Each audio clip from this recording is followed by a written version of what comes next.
Deputado Osmar, queria que o senhor falasse um pouquinho sobre a efetividade do lockdown.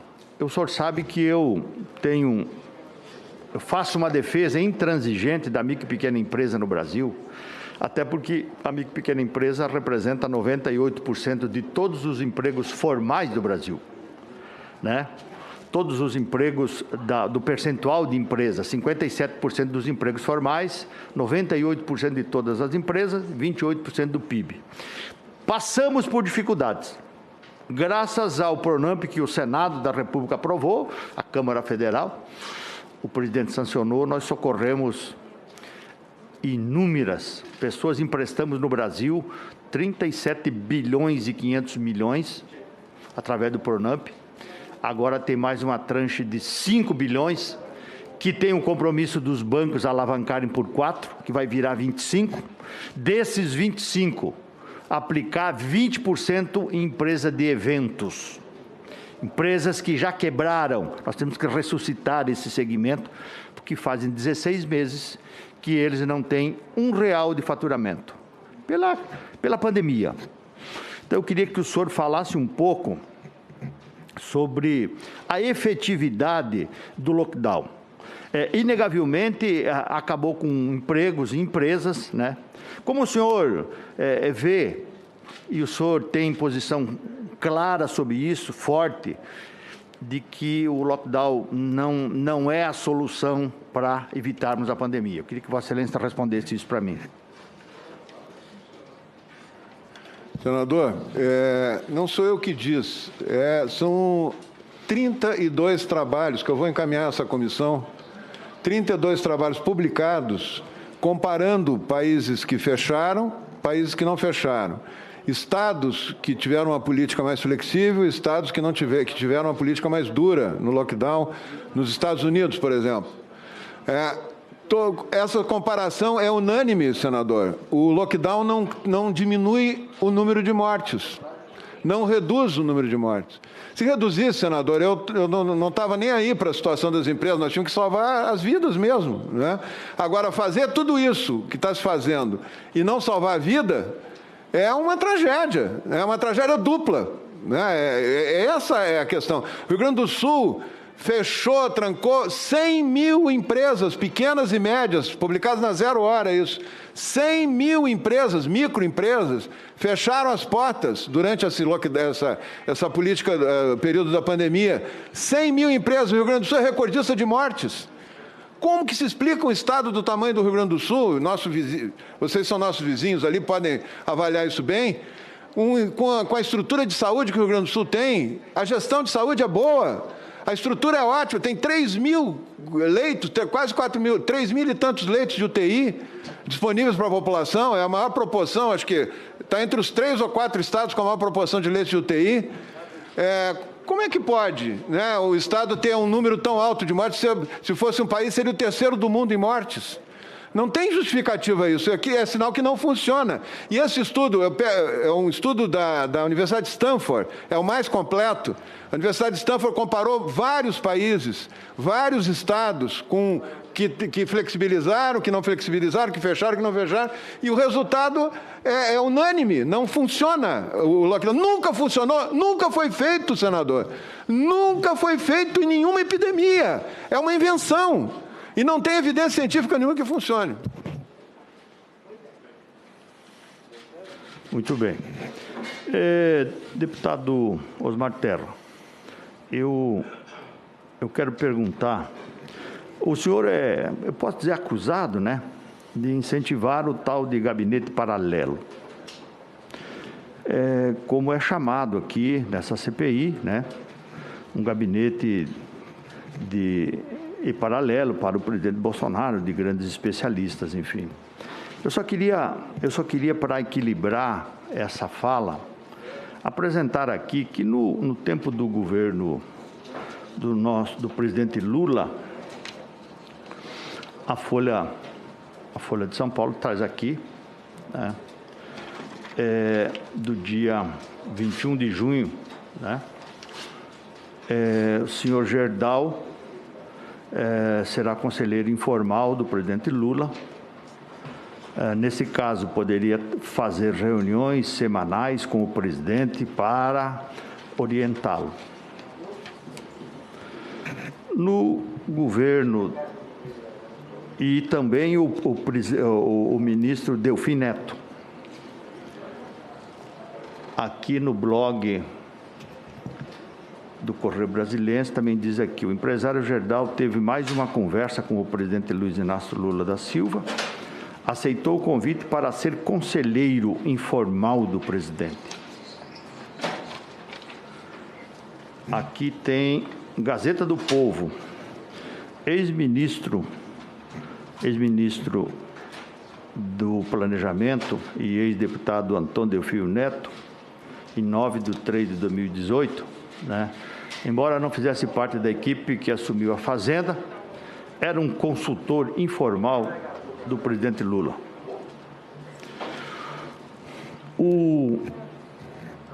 No governo Fernando Henrique Cardoso, Mendonça de Barro vira conselheiro de FHC.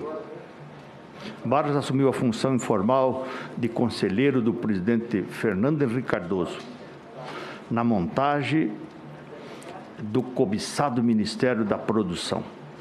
Então, eu só queria fazer esses registros para que a gente definitivamente pare de falar nesse gabinete paralelo, porque conversar, pedir sugestões, filtrar, é uma obrigação de cada... Não tem nada a ser recriminado, condenado de qualquer gestor público, seja ele prefeito, governador, presidente.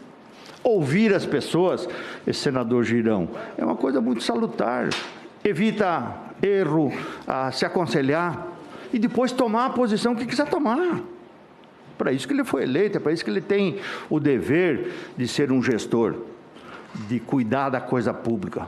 Então, eu só queria, deputado Osmar, fazer essas considerações e deixar, se Vossa Excelência entender, mais alguns minutos da minha fala, para que Vossa Excelência possa explicar ou justificar as suas posições firmes no início da pandemia, quando ninguém sabia absolutamente nada, nós estávamos no escuro, lutando contra um inimigo invisível, e ainda continuamos. Esse inimigo vai trocando de forma, vai mutando. Então, eu queria deixar ao senador Osmar, ao deputado Osmar Terra, que é um político respeitado no Brasil, e um brasileiro respeitado, um médico preocupado com o Brasil, que Vossa Excelência pudesse fazer qualquer tipo de consideração que entender necessário dentro desse tempo que me resta. Muito obrigado, senhor presidente, e passo a palavra ao deputado Osmar Terra. Bom, eu queria só deixar claro que a minha relação com o presidente Bolsonaro é uma relação pessoal, né, e de deputado. Eu tenho interesse em ter uma boa relação com o presidente, inclusive para o exercício do meu mandato, para participar de decisões importantes, que a gente faz política para isso, a gente faz política para mudar o mundo, né, para ver de que maneira a gente pode ter protagonismo ou lutar para mudar uma realidade injusta, uma realidade que não funciona. Então, senador, eu não tenho essa tentativa que estão fazendo, que alguns sugerem, não estou dizendo que estão fazendo propositalmente, superego, que fala tudo que ele quer ouvir e que influencia, isso é ridículo, né? Isso, na minha opinião, é ridículo, não existe, nunca existiu, né? Eu nunca fui... E outra coisa, nunca me convidou para nada, para ser algum conselheiro. São reuniões periódicas que a gente tem, quando preciso, quando tem algum pleito, quando tem alguma questão, levar prefeito lá, camisa de futebol, essas coisas estão nessa agenda aqui. 20 reuniões com o presidente em um ano e meio. Isso eu acho que é o normal de um deputado que está no governo, que apoia o governo, né? Como eu tive com o presidente Temer, eu tive muito mais reuniões com o presidente Temer, muito mais eu fui no gabinete do presidente Temer que eu fui no gabinete do presidente Bolsonaro. Agora, nunca fui no gabinete da Dilma, da presidente, nunca fui no gabinete do Lula, porque eu era oposição, né? Então, essas questões depende da afinidade que se tem política, né? É uma ilação, e esse gabinete, senador, ele é uma construção de uma narrativa. Talvez seja necessária para quem quer, de alguma maneira, incriminar o presidente ou me carregar junto nisso, né? É uma narrativa no ar, não tem base material isso aí, né?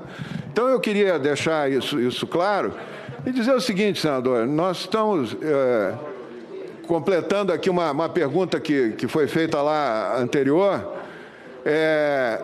O Tamiflu foi um remédio usado, incentivado pelo governo e fornecido pelo governo, fornecido pela Fiocruz no governo do presidente Lula durante a pandemia da H1N1. Tamiflu. E custou uma fortuna. Era caro o remédio. Sumiu das farmácias e tal, e no fim a Fiocruz não conseguia nem invasar o remédio, mandava os tonéis de líquido do Tamiflu para a gente invasar lá no Rio Grande do Sul. Até hoje, ele não tem, todas as meta-análises que foram feitas não mostram nenhum efeito, nenhum impacto do remédio na mortalidade. Então, o que se faz nesses momentos, é provável que a ivermectina tenha mais impacto, pelo estudo que eu vi agora publicado da Argentina, tenha mais impacto do que o Tamiflu. Não pode se demonizar um tratamento, né? Se for olhar a bula de remédio e olhar os efeitos colaterais, a dipirona tem efeitos terríveis, mas todo mundo toma, né? A hidroxicloroquina é usada, tem 250 milhões de casos de malária por ano no mundo. Todo mundo toma, é obrigado a tomar. Os militares todos da Amazônia são obrigados a tomar. Doutor, né? Osmar, então, não vejo problema nisso. O senhor é médico, sabe mais do que eu. O efeito colateral do quinino, qual é? Presidente, por favor... Só um minutinho, senador Jorge. Porque é muita coisa para me ouvir aqui e não me calar. Ele está no meu tempo, eu dei o meu tempo. Mas eu dou o tempo para o senhor, só um minutinho. Qual é o efeito colateral do quinino? Ela inibe a entrada do vírus na célula e a multiplicação do vírus. Essa é a discussão. Efeito colateral, doutor. Efeito colateral? É, doutor. O efeito que falam, mais comum, é o efeito da arritmia cardíaca. Não, doutor. É no fígado. Também. A pessoa fica esverdeada. E fica esverdeada. O senhor conhece bem isso aí? Conheço muito bem, por isso que eu estou lhe dizendo, eu não sou médico, não. Eu estou lhe perguntando, o efeito colateral do quinino é muito ruim para o fígado. Só um minutinho, meu querido senador presidente, Jorginho. o senhor não é médico, lá do deixa eu me explicar. Vossa Excelência lá, vizinho lá do Rio Grande do Sul, sabe que também o Rio Grande do Sul está com muito problema. Agora, eu estou vindo aqui, eu estava lá embaixo porque eu estava tratando uma coisa da Zona Franca de Manaus. Tem duas coisas que me tiram a atenção de qualquer lugar, uma delas é a Zona Franca, que é a vida dos amazonenses. E eu ouvi o meu querido amigo Marco Rogério colocar um vídeo do doutor Drauzio Varela de 1 ano atrás.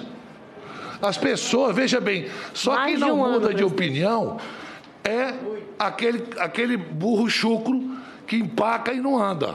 Porque quem não é burro chucro muda de opinião. Avança e a ciência avança.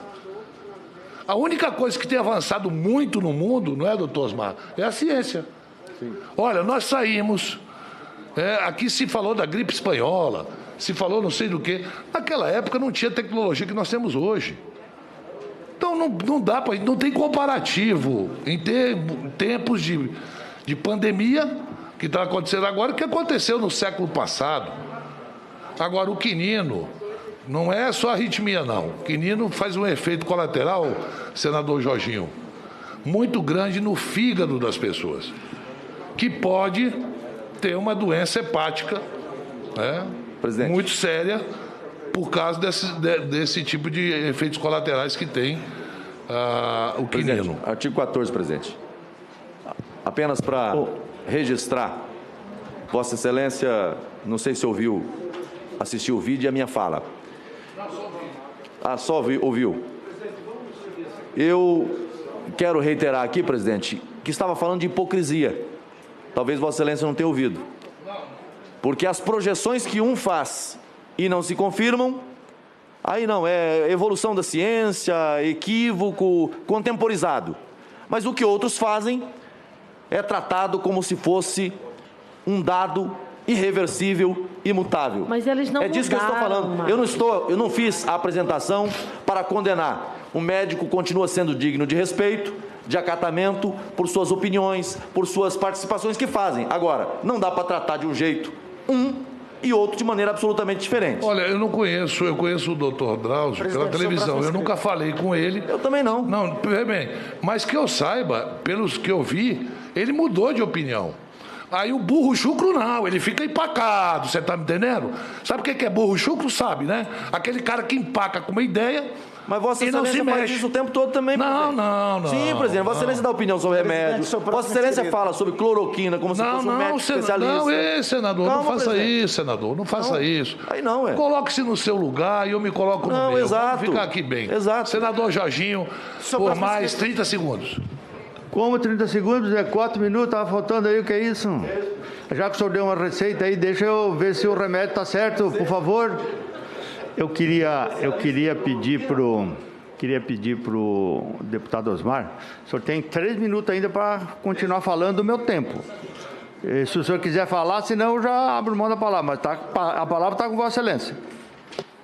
Eu só queria acrescentar ao conhecimento que o senador Omar Aziz tem da cloroquina, das cloroquinas, que esse efeito que ele fala é muito comum em quem usa continuado, que na Amazônia o pessoal tem que fazer o uso continuado, senão pega a malária.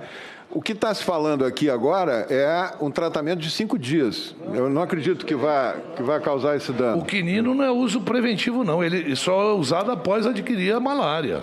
Não é preventivo, não, doutor. Sim. E por um longo tempo, mas várias vezes as pessoas pegam malária, né? Então, mas de qualquer maneira, eu quero só reafirmar que, citando algumas questões que ficaram pendentes aqui na minha fala, o governo da Argentina, ele tem uma mortalidade de 1.963 pessoas por milhão de habitantes. 1.963 pessoas por milhão de habitantes. Se aplicar essa mortalidade no Brasil, dá 420 mil pessoas mortas. Se a Argentina fosse o tamanho do Brasil, seriam 420 mil pessoas mortas. É a proporção, né? O presidente fechou essa Argentina em lockdown 1 ano e pouco, o Fernandes. Fechou, quebrou a Argentina, né, em 1 ano e pouco. E não evitou 420, está aumentando a taxa de aumento.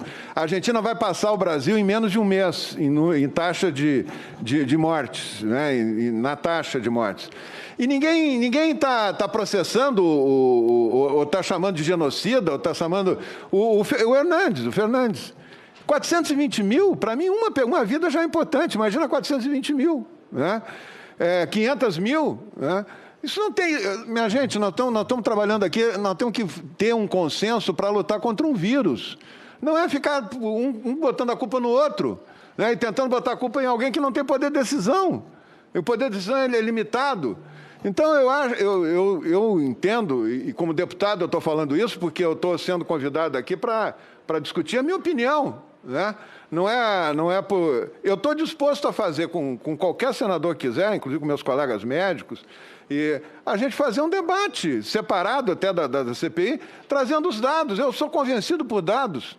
Eu tenho aquela frase do pai da qualidade total: em Deus nós acreditamos, os outros têm que me trazer os dados, me trazer as informações. Se me trouxer a informação, me convencer, não tem problema.